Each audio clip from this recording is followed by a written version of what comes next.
जय श्री राम दोस्तों, मैं रंजना कालराज भक्ति चैनल से रंजना कालरा आपका अपने चैनल पर स्वागत करती हूँ। आज मैं आपके लिए श्री गोस्वामी तुलसीदास जी कृत श्री रामचरितमानस जी का पाठ प्रस्तुत करने वाली हूँ। अगर आप लोगों को अच्छा लगे तो कृपया लाइक शेयर कमेंट जरूर कीजिएगा, और अगर मेरे द्वारा किए गए पाठ में आप लोगों को कोई भी कमी नजर आती है तो कृपया करके कमेंट सेक्शन में जरूर बताइएगा। बोलो सियापति रामचंद्र महाराज की जय। वेदों में विवाह की जैसी रीति कही गई है, महामुनियों ने वह सभी रीति करवाई। पर्वतराज हिमाचल ने हाथ में कुश लेकर तथा कन्या का हाथ पकड़कर उन्हें भवानी जानकर शिवजी को समर्पण किया। जब महेश्वर ने पार्वती का पानी ग्रहण किया तब सब देवता हृदय में बड़े हर्षित हुए। श्रेष्ठ मुनिगण वेद मंत्रों का उच्चारण करने लगे और देवगण शिव जी का जय जयकार करने लगे। अनेक प्रकार के बाजे बजने लगे। आकाश से कई प्रकार के फूलों की वर्षा हुई। शिव पार्वती का विवाह हो गया। सारे ब्रह्मांड में आनंद भर गया। दासी दास, रथ घोड़े, हाथी, गाय, वस्त्र और मणि आदि अनेक प्रकार की चीजें, अन्न तथा सोने के बर्तन गाड़ियों में लदवाकर दहेज में दिए, जिनका वर्णन नहीं हो सकता। बहुत प्रकार का दहेज देकर फिर हाथ जोड़कर हिमाचल ने कहा, हे शंकर, आप पूर्ण काम हैं, मैं आपको क्या दे सकता हूँ। वे शिव जी के चरण कमल पकड़कर रह गए। तब कृपा के सागर शिव जी ने अपने ससुर का सभी प्रकार से समाधान किया। फिर प्रेम से परिपूर्ण हृदय मैना जी ने शिव जी के चरण कमल पकड़े। हे नाथ, यह उमा मुझे प्राणों के समान है, आप इसे अपने घर की टहलनी बनाइएगा तथा इसके सब अपराधों को क्षमा करते रहिएगा। अब प्रसन्न होकर मुझे यही वर दीजिए। शिव जी ने बहुत तरह से अपनी सास को समझाया। तब वे शिव जी के चरणों में सिर झुकाकर घर गईं। फिर माता ने पार्वती को बुला लिया और गोद में बिठाकर यह सुंदर सीख दी, हे पार्वती, तू सदा शिव जी के चरणों की पूजा करना। नारियों का यही धर्म है, उनके लिए पति ही देवता है और कोई देवता नहीं है। इस प्रकार की बातें कहते कहते उनकी आंखों में आंसू भर आए और उन्होंने कन्या को छाती से चिपका लिया। फिर बोली, विधाता ने जगत में स्त्री जाति को क्यों पैदा किया? पराधीन को सपने में भी सुख नहीं मिलता। यूं कहती हुई माता प्रेम में अत्यंत विकल हो गई, परंतु कुसमय जानकर उन्होंने धीरज धरा। मैना बार बार मिलती हैं और चरणों को पकड़कर गिर पड़ती हैं। बड़ा ही प्रेम है, कुछ वर्णन नहीं किया जा सकता। भवानी सब स्त्रियों से मिल भेंट कर फिर अपनी माता के हृदय से जा लिपटी। पार्वती जी माता से फिर मिलकर चली। सब किसी ने उन्हें योग्य आशीर्वाद दिए। पार्वती जी फिर कर माता की ओर देखती जाती थी। तब सखियां उन्हें शिव जी के पास ले गईं। महादेव जी सब याचकों को संतुष्ट कर पार्वती के साथ घर को चले। सब देवता प्रसन्न होकर फूलों की वर्षा करने लगे और आकाश में सुंदर नगाड़े बजने लगे। तब हिमवान अत्यंत प्रेम से शिव जी को पहुंचाने के लिए साथ चले। वृषकेतु ने बहुत तरह से उन्हें संतोष कराकर विदा किया। पर्वतराज हिमाचल तुरंत घर आए और उन्होंने सब पर्वतों और सरोवरों को बुलाया।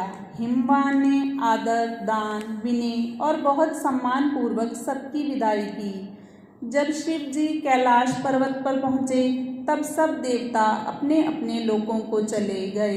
तुलसीदास जी कहते हैं, पार्वती जी और शिव जी जगत के माता पिता हैं, इसलिए मैं उनके श्रृंगार का वर्णन नहीं कर सकता। शिव पार्वती विविध प्रकार के भोग विलास करते हुए अपने गणों सहित कैलाश पर रहने लगे। वे नित्य नए विहार करते थे। इस प्रकार बहुत समय बीत गया। तब 6 मुख वाले पुत्र का जन्म हुआ, जिन्होंने युद्ध में तारकासुर को मारा। वेद, शास्त्र और पुराणों में स्वामी कार्तिक के जन्म की कथा प्रसिद्ध है और सारा जगत उसे जानता है। छदानन के जन्म, कर्म, प्रताप और महान पुरुषार्थ को सारा जगत जानता है। इसलिए मैंने वृषकेतु के पुत्र का चरित्र संक्षेप में ही कहा है। शिव पार्वती के विवाह की इस कथा को स्त्री पुरुष कहेंगे और गाएंगे। वे कल्याण के कार्यों और विवाह आदि मंगलों में सदा सुख पाएंगे।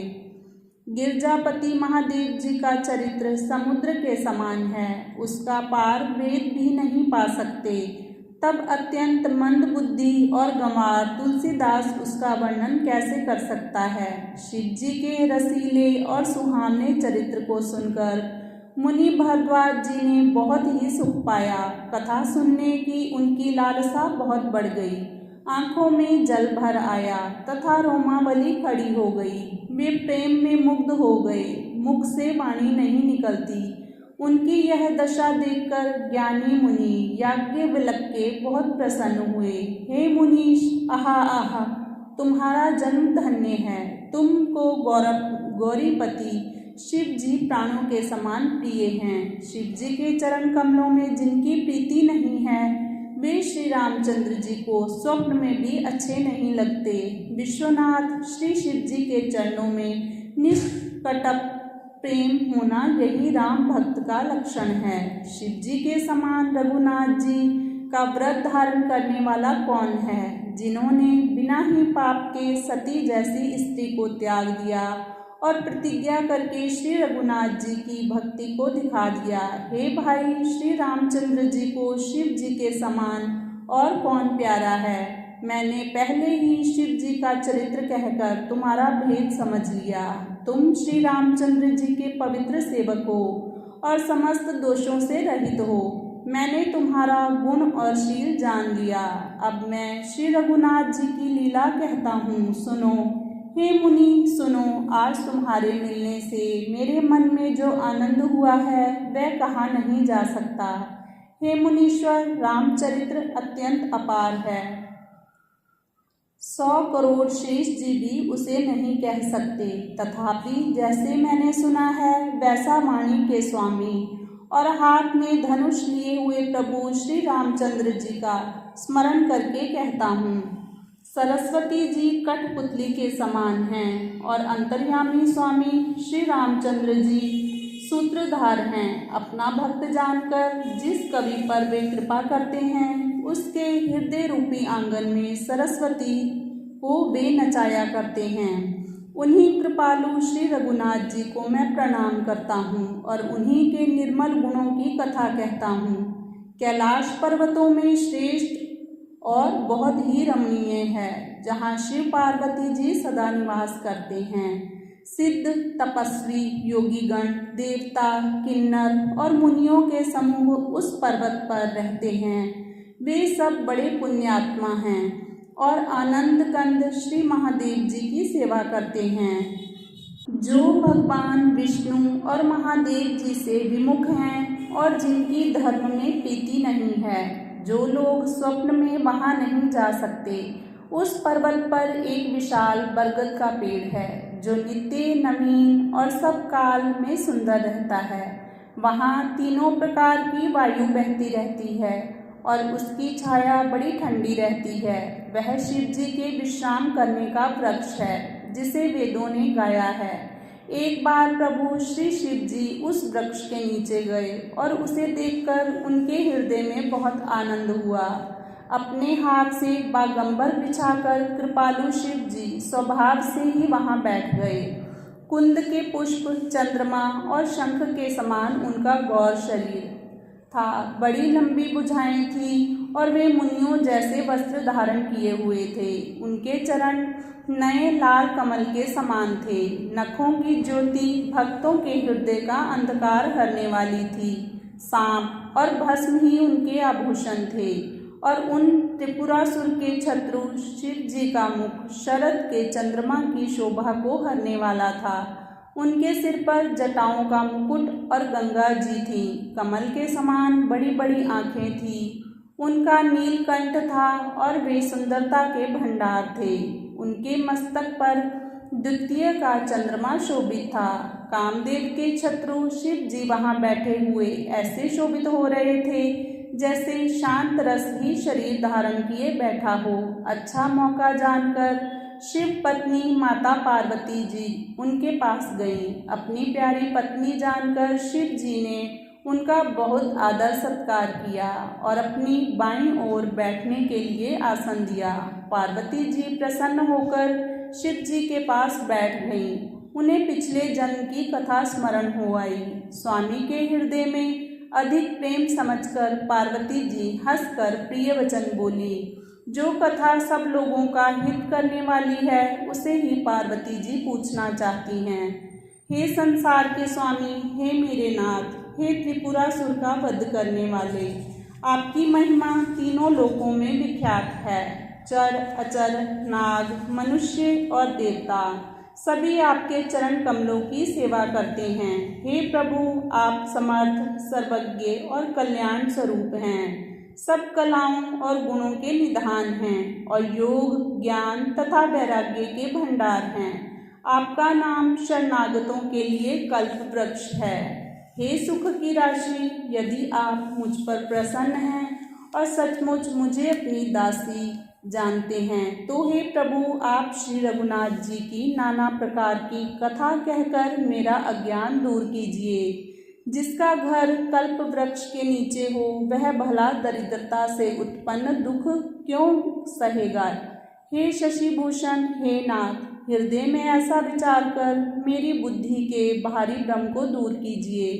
हे प्रभु, जो परमार्थ तत्व के ज्ञाता और वक्ता मुनि हैं वे श्री रामचंद्र जी को अनादि ब्रह्मा कहते हैं और शेष, सरस्वती, वेद और पुराण सभी श्री रघुनाथ जी का गुण गाते हैं। और हे कामदेव शत्रु, आप भी दिन रात आदरपूर्वक राम राम जपा करते हैं। ये राम वही अयोध्या के राजा के पुत्र हैं या अजन्मा, निर्गुण और अगोचर कोई और राम हैं?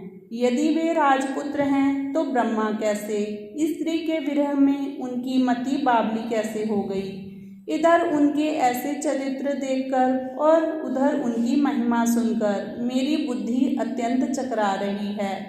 यदि इच्छा रहित व्यापक समर्थ ब्रह्म कोई और है तो हे नाथ, मुझे उससे समझाकर कहिए। मुझे नादान समझकर मन में क्रोध ना लाइए। जिस तरह मेरा मोह दूर हो वही कीजिए। मैंने वन में श्री रामचंद्र जी की प्रभुता देखी थी, परंतु अत्यंत भयभीत होने के कारण मैंने वह बात आपको नहीं सुनाई। तो भी मेरे मलिन मन को बोध ना हुआ।